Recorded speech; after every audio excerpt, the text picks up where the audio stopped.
All I'm offering is the truth, nothing more. Today I'm joined by Dr. Colin Ross. He is an author and psychiatrist based out of Dallas, Texas, and he is a leading expert on the CIA mind control experiments, especially MKUltra. So thank you so much for being here with us today. My pleasure. Thanks for having me. Can you just start by giving us a brief background of MKUltra and what are the facts that can be known about that declassified program? There's actually quite a lot of declassified information, and it really starts, first of all, with the formation of the CIA in 1947, and then a couple of programs called Bluebird and Artichoke that began in 1950, and they really rolled over into MKUltra, which started in 1954, ended in 1963, and then MKUltra rolled over into MK Search, which ran until 1972. Wow. So it's really a continuous set of projects, 1950 to 1972. And after that, basically everything's still classified. Okay. And so in the 1970s, most of the information or most of the documentation about what had gone on was actually destroyed. Is that correct? What we're told is that in 1973, Richard Helms, who was then the director of the CIA, ordered the destruction of all mind control documents, MKUltra and related programs. But apparently 7 boxes survived in an archive and were discovered later. And those are the now public domain documents that I've investigated that other people have read. Okay. So what were the primary intentions behind these mind control experiments? The mind control experiments had several different purposes, not just one. If you look at the MKUltra projects, there was 149 of them, and they roughly divide 1/3, 1/3, 1/3. So 1/3 were basically contracts to acquire certain chemicals, compounds, mushrooms, and so on. So they're just industrial procurement contracts, basically. About 1/3 were relatively benign, kind of academic research contracts, scattered around a whole set of different universities. And most of the time on those, the money would go from the CIA to a front organization, and then from the front organization to the investigator. And the investigator would be unwitting, meaning that he didn't know it was CIA money. Okay. And then in 1/3 of contracts, the investigator was cleared at top secret, was witting, and knew there was CIA mind control money. And those ones were hypnosis, sensory deprivation, isolation, LSD, a whole bunch of different projects, which were bits and pieces of the overall mind control program. Right. And so, we hear about, the Manchurian Candidate, this idea that the CIA was actually doing these mind control experiments to create assassins or to create people that they could otherwise control. Is there truth in that, or is that kind of maybe an isolated incident? Like, what is the truth in a statement like that? The Manchurian Candidate is basically based on the book and the movie, The Manchurian Candidate, which was then remade by Denzel Washington a few years ago. And it's really, of course, the Hollywood version is fiction, but it's based on fact. And when I say fact, I mean clearly documented in great detail that going back to the Second World War, these people were operational and used in a whole variety of different types of missions. What it really is the Manchurian Candidate is an artificially created multiple personality, where you, through a variety of techniques, create a new identity inside, and then there's some sort of code word, and the identity can be called out, given the mission assignment, and the regular person has amnesia for the mission. And so the idea, as far as I can figure out, is if the person's captured and interrogated, they're more resistant to interrogation because the out front person doesn't have any knowledge of the mission. Right. And these are described in documents going back to a book published in the 40s, up to the early 70s, a newspaper article, and in the declassified CIA documents.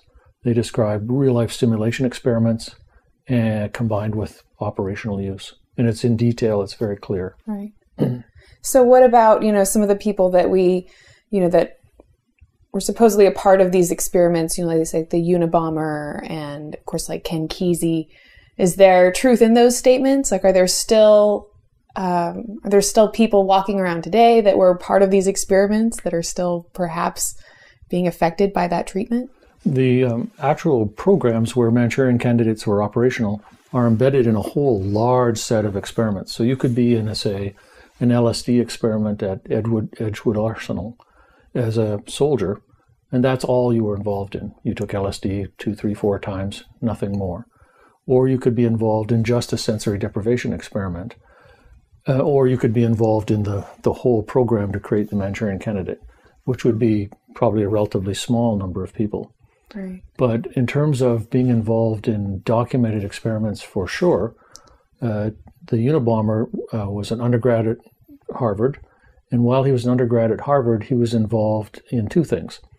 Dr. Murray was doing basically sort of Guantanamo Bay enhanced interrogation experiments, back in the decades prior, and Kaczynski was a subject in those experiments for good chunk of his undergraduate years. Very coercive, overwhelming interrogation experiments where you were tearing the person down, tearing down their belief systems. Right.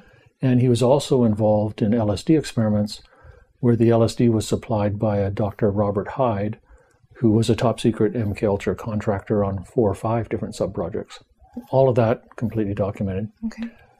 Ken Kesey, Allen Ginsberg, Timothy Leary, all of those guys first got LSD from Army, CIA psychiatrists, and that is also all documented. Right. So how many people would you estimate were subjects in any of these experiments? Yeah, the exact number is basically unknown, but if you just do the arithmetic in the mid-70s, 76 I think it was, the General Counsel for the U.S. Army in some Senate hearings released a list of about 125 different compounds that the Army had tested and said that LSD alone, there was 1,500 subjects. It's probably actually more like 4,500. Wow. But if you figure just the Army, and this is just what they're admitting to, 125 projects, 1,500 per compound, and then you look at the other branches of the military and the CIA, it adds up to tens or hundreds of thousands of people got at least one dose of some mind control compound. So it's not just, a few hundred people or a few thousand. It's a large number of people. Wow. In one of your videos, you talk about a little girl who received electric shock treatments. And you said that she received something like 103 treatments with 6 actual shocks per treatment. And that she's still alive today. She's 25 years, she doesn't have any memories from before she was 25 years old. Right. She was actually not a little girl when she was brought into the experiment. She was 25 years old. Right. And I have her medical records. She's received compensation from the Canadian government. Again, this is all completely documented. And it was Dr. Ewan Cameron at McGill in Montreal, who was a MKUltra contractor, a very big guy in world psychiatry, American Psychiatric Association, and so on. And his experiments were exactly what you described. So she's brought into the hospital, referred by her family physician, sort of mildly to moderately depressed, a bunch of young kids, a lot of stress as a mom, right, but not severely mentally ill. And she thinks she's just coming in for help with her depression. She ends up with 103 electric shock treatments from May to September 1963. In each of those treatments, she got 6 times the normal dose of electricity. Wow. She was also subjected to prolonged drug-induced sleep and what was called psychic driving, where they play tape loops over and over and over and over and over with certain statements or instructions in them. At the end of this process, which is all documented in the medical records, she was incontinent of feces and urine, didn't know her own name, didn't know where she was, didn't recognize her husband, didn't even know what the concept of a husband was, and had to gradually relearn all of that. And then when I interviewed her in the late 90s, a vivacious, together, interesting, talented woman, no apparent psychiatric problems at all, complete amnesia from age 25 back to birth. Wow. And in the bluebird and artichoke experiments, the documents describe the problem of disposal of subjects. That's what it's called. And one way to dispose of subjects, of course, is to kill them. But other methods include wiping out their memories. Right. So obviously the CIA and the military are not interested in wiping out somebody's memories as a mental health treatment. It's all about intelligence and warfare. Right. Why would you need to wipe out somebody's complete memories? So something like that, was that kind of an isolated incident of something so extreme happening? Or is that kind of, is that kind of the norm for experiments like that were being done? The norm for experiments, there isn't really exactly a norm, because it ranges from very bland, benign, typical academic research through to experiments like the M. Kelcher, Ewan Cameron experiments, where somebody's memory is wiped out for their entire life up to age 25, to experiments where one of the side effects is the person dies. And these are often published in mainstream psychiatric journals. So the strange thing is all this secret CIA funding, but slightly sanitized, cleaned up versions of the research were published in mainstream journals, including kind of casual statements that several of the people died. Wow. Do you have any way of estimating how many deaths perhaps were a result?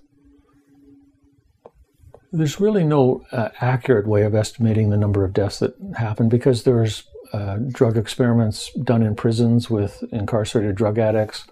There was experiments at Georgetown University with terminal cancer patients, incarcerated sex offenders in Michigan, psychiatric patients, and then there was experiments on unwitting civilians. And there's no follow-up. So part of the ethics of this is you do these pretty dangerous experiments, which could cause medical problems, psychiatric problems, and then there's really no follow-up. Right. So it's basically impossible to guesstimate, but it wouldn't be one or two people. Right. It'd be I have dozens maybe, or possibly hundreds, but not 1, 2. Wow, that really is incredible. That's about all we have time for in this video. What exactly can the government do to him, to any of us, whether we're on the watch list or not? As a journalist, my first hunch is to go straight to the source. Michael German is a former FBI agent who has experience with the terrorism watch list. What is the internal designation given to people who are on that watch list? Known or suspected terrorist. Do you need to be a known or suspected terrorist to be given that designation? No, you do not. There's plenty of evidence that people who were put on these lists were investigated for no reasons. So you're building this expanding pool of suspects based on little or no real evidence.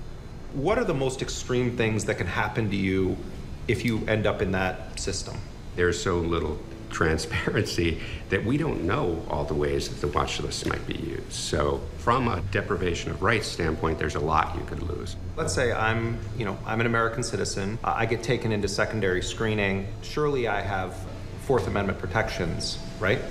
Not at the border. Anything coming across the border could be contraband, and therefore the government has a right to search it without a warrant. The agents that take me to secondary screening have the authority to read the contents of my emails or my text messages. And not just read them, but put them in a database for other agents across the intelligence community to read them. All of that information can be collected when you cross the border. So I think a lot of people are not aware of this. What you're saying then is that at least some of our constitutional protections don't exist when we're in a border crossing or an airport coming back from abroad. Right. You might try going to the airport tomorrow and seeing how you do.